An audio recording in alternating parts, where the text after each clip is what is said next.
Welcome in. As soon as you arrive, you'll be greeted at the front desk. From here, you'll be taken back for photos.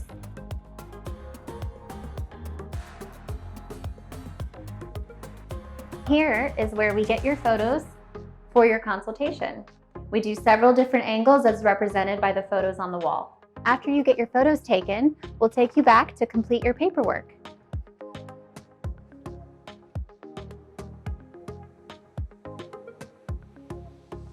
While we do have a patient portal online where you can complete the majority of your paperwork, if you didn't get a chance or if you just need some additional time, you can sit here and wait while your photos are being uploaded.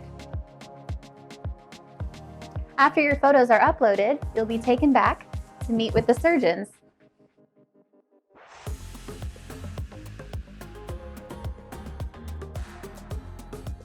Once your photos are uploaded, you'll sit down in the consultation room with your surgeon to go through your surgical plan. After you meet with your surgeon, your patient care coordinator will come in to meet with you to go through the financial plan as well as expectation of dates. Once you're finished, then you're all done. Thanks for coming to visit us, and we'll see you soon for your surgery.